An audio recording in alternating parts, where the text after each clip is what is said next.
राम राम। जय छत्तीसगढ़। आप सबके मोर यूट्यूब चैनल सत्य साक्षात्कार में हार्दिक अभिनंदन एवं स्वागत है।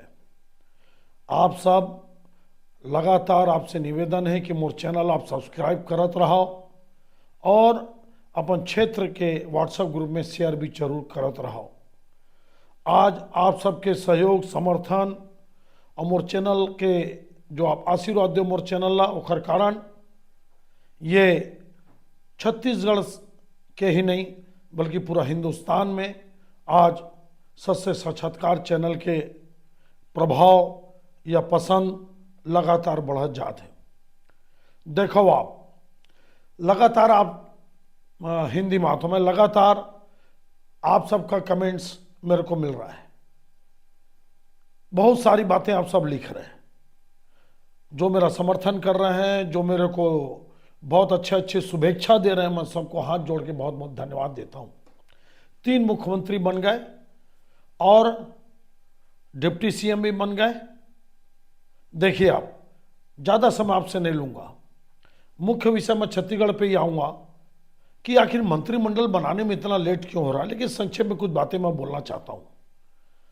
राजस्थान में ब्राह्मण मुख्यमंत्री बनाए, पहले बार के विधायक, लेकिन 4 बार के वो संगठन में महामंत्री थे। 4 बार आदरणीय भजनलाल शर्मा जी। देखिए, राजस्थान हो, वो हरियाणा से लगा हुआ है, पंजाब से लगा हुआ है, उत्तर प्रदेश से लगा हुआ है। एक ब्राह्मणों को संदेश देने का काम हुआ कि भारतीय जनता पार्टी कुछ भी हो, ब्राह्मणों को भी मुख्यमंत्री बना सकती है। मध्य प्रदेश में, मध्य प्रदेश आपका मुख्य रूप से उत्तर प्रदेश से लगा हुआ है। कितना बढ़िया फैसला मोहन यादव जी, आदरणीय मोहन यादव जी को। देखिए, इनको जब पहली बार टिकट मिली थी, ये आपको पहली बार उदाहरण ऐसा मिलेगा शायद देश में। और इनको जब भारतीय जनता पार्टी विधानसभा की टिकट दी तो कार्यकर्ता किसी और को चाहते थे, इन्होंने अपना टिकट लौटा दिया। देखिए क्या शख्सियत है, आप खुद समझिए आप। तो बिहार और उत्तर प्रदेश में जो यादव समाज बीजेपी को अपना नहीं मानता था, उसको संदेश दिया गया कि हम आपको भी लेके चलते हैं, और फिर संदेश देना जरूरी भी था। अब आइए छत्तीसगढ़ में। छत्तीसगढ़ में आदिवासी मुख्यमंत्री जी बन गए, एक ब्राह्मण उप मुख्यमंत्री बन गया, पहली बार विधायक बना।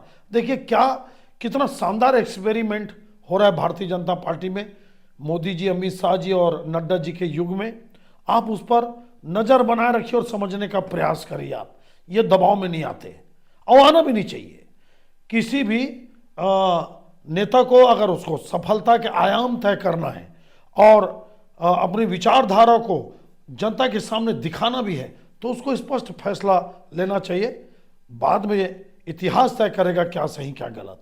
साहू समाज से, ओबीसी से साहू समाज जी आ गए, अरुण साहू जी, और ब्राह्मण समाज से आपके विजय शर्मा जी आ गए। दोनों पहली बार एमएलए बने। अब देखिए आप, अब क्या होने वाला है। क्या पुराने सभी चेहरे गायब हो जाएंगे? डॉक्टर रमन सिंह जी मंत्री शायद न बने, वरिष्ठ 15 बार के सीएम। बृजमोहन अग्रवाल जी, क्या उनको भी मंत्री नहीं बनाया जाएगा?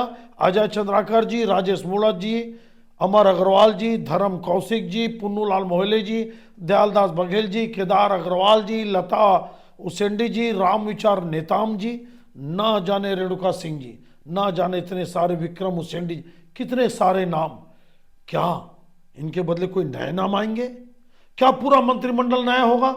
जैसे मुख्यमंत्री जी नए, क्या आपके दोनों डिप्टी सीएम नए? तो फिर कौन बन सकता है? मैं आज आपको बताने का अपने तरफ से मैं प्रयास करता हूं, एक विश्लेषण और आकलन करने का प्रयास करता हूं। शायद आपको अच्छा लगे तो आप जरूर इस बात को आगे तक पहुंचाइएगा। सरगुजा से मुख्यमंत्री बन गए, आपके दुर्ग संभाग से डिप्टी सीएम बन गए, और बिलासपुर संभाग से डिप्टी सीएम बन गए। अब क्या एरिया बचता है?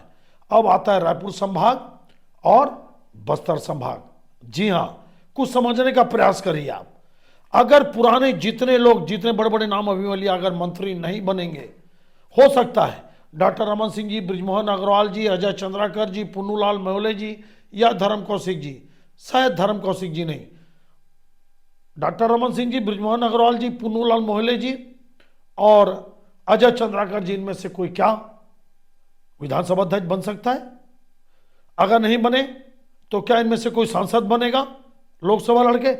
आगे आते हैं। अब आता है बस्तर संभाग से कौन कौन मंत्री बन सकता है। देखिए, दक्षिण बस्तर से एक एमएलए चुन के आए चैतराम अटामी जी, कर्मा परिवार को हराए। क्या पार्टी उन पर अपनी नजर रख सकती है? फिर दीपक बैस जैसे कद्दावर नेता, कांग्रेस के प्रदेश अध्यक्ष को हराने वाले विनायक गोयल जी, मेरा आकलन सुनिएगा। विनायक गोयल जी और चित्रकूट में दीपक बैस जी के बारे में आपको मैं क्या बोला था, जरूर सुनिएगा। किरण देव जी सवर्ण वर्ग से, और विनायक गोयल जी। फिर अगर ओपी चौधरी जी को मंत्री बना रहे हैं रायगढ़ से, ध्यान रखना, प्रशासनिक अनुभव के कारण, तो एक और पूर्व आईएएस नीलकंठ टेकाम जी भी क्या मंत्री बन सकते हैं? क्या विनायक गोयल जी? समझते जाइए आप। युवा नेता कांकेर इलाके से आसाराम नेताम जी, नए चेहरे में बस्तर में। आप देखिए, आप सरगुजा में मेरे को लगता है अगर रेणुका सिंह जी को मंत्री नहीं बनाया गया, अगर, तो मान के चले, मैं नए चेहरे की बात कर रहा हूं क्योंकि रेणुका सिंह जी मंत्री रह चुकी हैं, लता हुसैन जी भी मंत्री रह चुकी है रमन सिंह जी के मंत्रिमंडल में, तो शकुंतला पोर्ते जी वकील, प्रबल दावेदार, क्या भारतीय जनता पार्टी किसी अल्पसंख्यक को मंत्री बनाने जा रही है? मेरे को बहुत उम्मीद है। और मेरा आकलन विशेषण यह है कि प्रमोद मीन जी, प्रबल, या राम कुमार टोप्पो जी, अमरजीत भगत जी को, और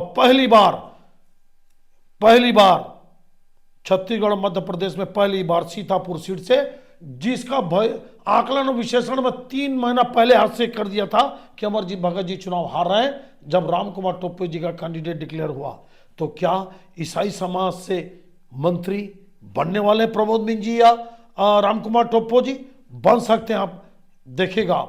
उसके बाद बिलासपुर संभाग देखिए आप, चूंकि डिप्टी सीएम बन चुके हैं अरुण साव जी, तो मेरे को नहीं लगता कि धर्म कौशिक, हालांकि धर्म कौशिक जी कभी मंत्री नहीं बने, तो क्या जो आपके सवर्ण समाज से लोकप्रिय नेता धर्मजीत सिंह जी मंत्री बन सकते हैं या विधानसभा उपाध्यक्ष बन सकते हैं? आप देखते जाइए आप।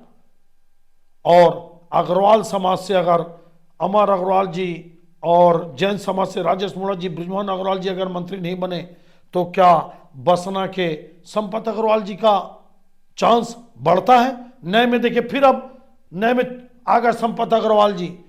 रायपुर से क्या उड़िया समाज से पुरंदर मिश्रा जी, और साहू समाज से फिर एक नाम मोतीलाल साहू जी। भारतीय जनता पार्टी अति पिछड़ों को लेकर चलती, उसका टिकट वितरण में देखिए आप, कलार समाज को टिकट दिए, 2 यादव को टिकट दिए, और एक सेन समाज से टिकट दिए। तो क्या रिकेश सेन और गजेंद्र यादव दोनों में से एक क्या मंत्री बन सकते हैं? संभावना है। राजू सिन्हा जी जो महासमुंद के एमएलए बने कलार समाज से, क्या वो मंत्री बन सकते हैं? अब देखिए आप कैसा समीकरण बनते जा रहा है। अगर पुराने लोगों को ये मोदी जी, अमित शाह जी और नड्डा जी की टीम अगर नहीं बनाती है, तो आप देखिए, आप मोती साहू जी, आपका पुरंदर मिश्रा जी, राजू सिन्हा जी महासमुंद इलाके से, और रिकेश सेन जी, गजेंद्र यादव जी, और बस्तर का नाम आपको मैं बता चुका हूं। अब आइए आप दुर्ग संभाग का, ये जो नाम आप देख चुके हैं, बेमेतरा जिला से मेरे को नहीं लगता, लेकिन अब आइए आप सतनामी समाज में पूरी संभावना है। सतनामी समाज के गुरु के बेटे आदरणीय बालदास गुरु जी के बेटे युवा नेता खुशवंत साहब को मंत्री बनने की प्रबल संभावना है, आप नोट कर लीजिएगा। और रिटायर्ड टीचर, फिर आप दुर्ग संभाग में एक नाम फिर आ रहा है, कोरसेवाड़ा जी दोबारा एमएलए बने। तो क्या सतनामी समाज से 2 एमएलए बनेंगे आपके कोरसेवाड़ा जी और खुशवंत जी? और अगर पुन्नूलाल मोहल्ले जी जैसे पुराने लोगों को हटाते हैं, तो क्या पुन्नूलाल जी जांजगीर से क्या लोकसभा चुनाव लड़ सकते हैं? भारतीय जनता पार्टी, मोदी जी, अमित शाह जी जबरदस्त प्लानिंग कर रहे हैं, मान के चलिए आप। और मंत्रिमंडल न बनाना, शपथ ग्रहण के दिन सीएम और डिप्टी सीएम के साथ शपथ ग्रहण मंत्रियों का न कराना, लगता ही है कि पूरे मंत्री नए बनेंगे।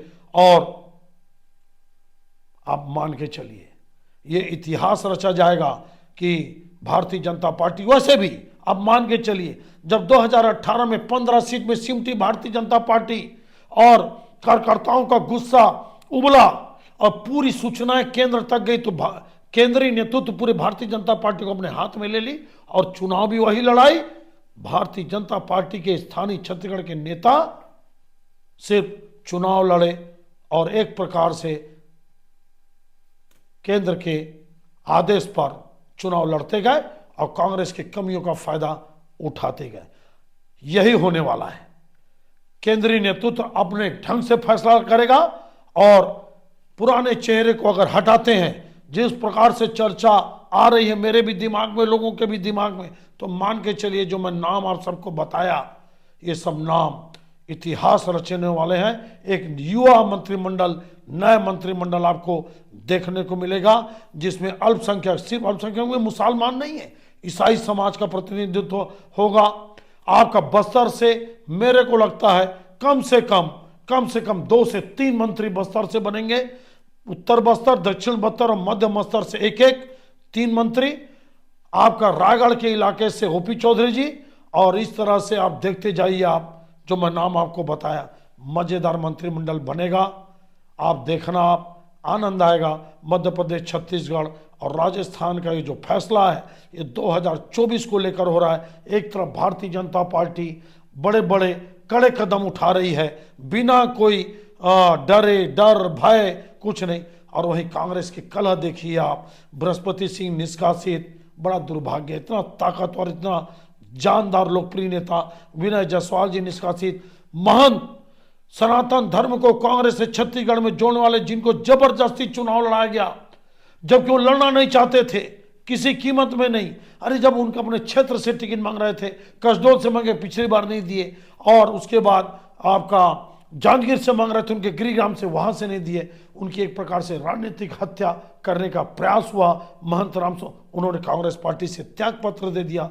अभी तो ये शुरुआत है। मैं पिछले वीडियो में बताया था 2 में कि अभी ये कांग्रेस में शुरुआत है, अभी और धमाके होंगे, देखना आप, अब इंतजार करिए। लेकिन भारतीय जनता पार्टी का फैसला निश्चित रूप से, उसके अच्छे फैसले और ताकतवर फैसले और ऐतिहासिक दमदारी वाले फैसले भारतीय जनता पार्टी को लगातार आगे बढ़ा रहे हैं। ये मेरा आकलन विश्लेषण आपको कैसा लगा? अगर कुछ नए नाम छूट गए होंगे तो आप जोड़ लीजिएगा। कहीं कुछ नाम मैं भूल सकता हूं, दिमाग में तो जरूर रहता है लेकिन मैं भूल जाता हूं। मैं कभी नोट करके या याद करके नहीं बोलता, आता हूं, जो दिमाग में आते जाता है बोलते जाता हूं। आपसे निवेदन कि आप समर्थन देते रहिए, सब्सक्राइब करते रहिए और अपने क्षेत्र के व्हाट्सएप ग्रुप में शेयर करते रहिए। लोकसभा का बहुत जल्द मेरा विश्लेषण शुरू होने वाला है, उसका इंतजार करिए। बने रहिए मेरे सच से साक्षात्कार चैनल के साथ। बहुत बहुत धन्यवाद। जय हिंद, जय छत्तीसगढ़।